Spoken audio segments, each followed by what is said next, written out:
A gente, assim, andando, né, no mundo em que a gente anda hoje e tendo essa percepção, né, com olhos espirituais da fragilidade do ser humano mesmo com relação à fé, como que você percebe e tenta passar essa mensagem que você, né, para elevar essas pessoas, percebendo que cada uma tem uma visão, mas com uma única mensagem, alcançar todas essas vidas, cada uma no seu nível. Esse é um grande desafio, porque todo domingo um pastor subiu no púlpito, ele tem que saber que ele vai falar para maduros, ele vai falar para medianos, ele vai falar para bebês na fé e ele vai falar para convidados. A Bola de Neve é uma igreja que tem uma unção de evangelismo violenta, então às vezes 200 pessoas aceitam Jesus num culto.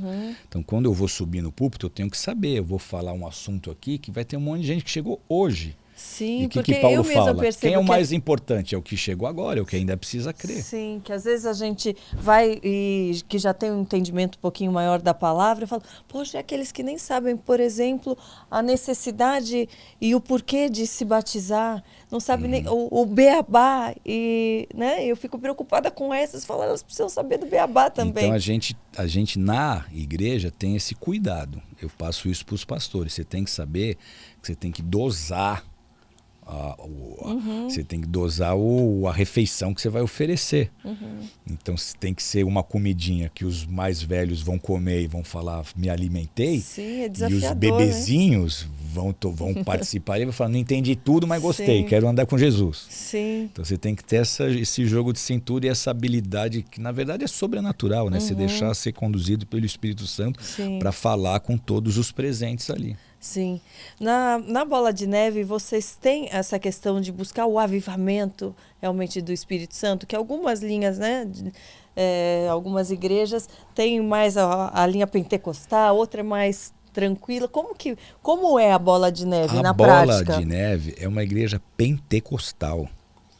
A gente só vive o avivamento, a gente tem fome e sede de avivamento, a gente nasceu de forma sobrenatural. Então tem certos líderes que têm tantas habilidades naturais, eles têm oratória, eles têm retórica, eles sabem 5, 6 línguas, eles estão super preparados para aquilo, estudaram para ser líderes pastores.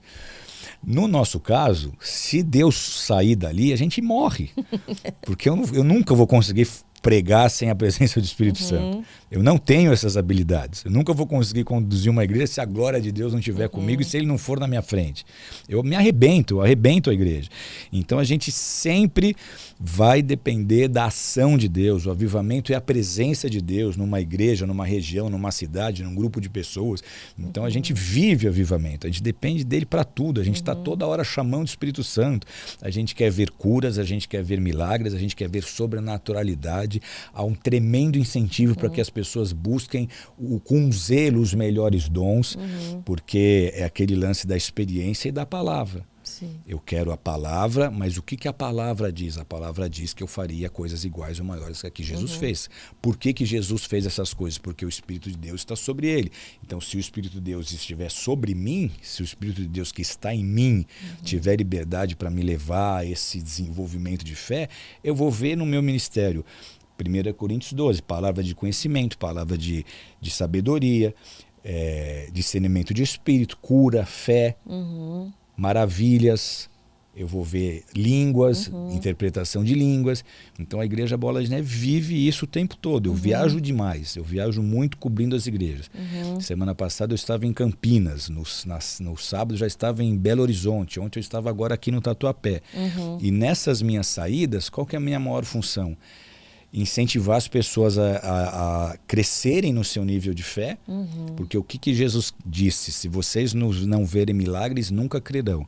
Quando a gente escuta essa afirmação de Jesus, a gente faz uma interpretação carregada de religiosidade e às vezes de preconceito, porque você logo pensa nos incrédulos, duros de coração, fala, esses incrédulos, eles só vão crer se eles verem milagres. Mas não era isso que Jesus estava dizendo, porque ele estava ensinando isso para o seu povo, então ele só estava mostrando um meio pelo qual a fé cresce, é vendo sobrenaturalidade, é vendo milagres. Sim. Então quando você tem uma experiência sobrenatural,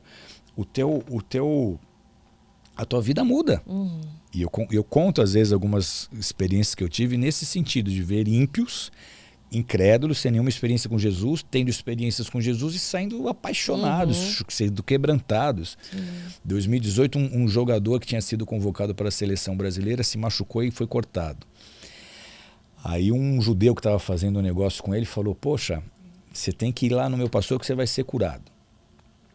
Aí ele ficou meio assim, mas como ele queria fazer o negócio, ele acabou indo. Daqui a pouco eu estou em casa, eles chegam em 4, 2 empresários, esse jogador, mais esse judeu. E eu falei, tá bom, vamos lá. Você é o quê? Você crê em Jesus? Ele falou, eu sou meio evangélico, meio católico. Eu falei, então você não entendeu nenhum dos dois, mas vamos lá. Vamos comigo aqui. Jesus, você acredita? Jesus eu acredito. Então tá ótimo, é isso que interessa. Não importa a sua religião. Você acredita em Isaías 53, que está dizendo aqui que Jesus levou sobre ele os nossos pecados e as nossas enfermidades? Ele falou, acredito. Falei, é o que eu preciso. É pouca a tua medida de fé, mas Jesus nunca deixou de fazer um milagre por uma pequena medida de fé.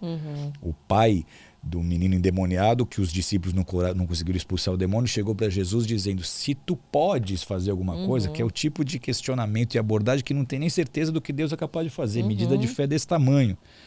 E aí Jesus já muda o jogo dizendo, tudo é possível ao que crê, e vai e cura e liberta o menino. Então o que eu vivi ali foi isso, eu falei, vamos orar. A gente começou a orar, a glória de Deus veio, já começa todo mundo a chorar. Orei por cura, por quê? Porque Jesus curou, e ele disse que a gente curaria em nome dele. Então eu vivi isso há 20 anos, eu vi milhares de curas e continuo vendo. Gostou desse trechinho? Então se inscreva aqui no canal e fique por dentro de tudo. E para se aprofundar ainda mais, clica aqui em Seja Membro e tenha acesso a conteúdos exclusivos para você.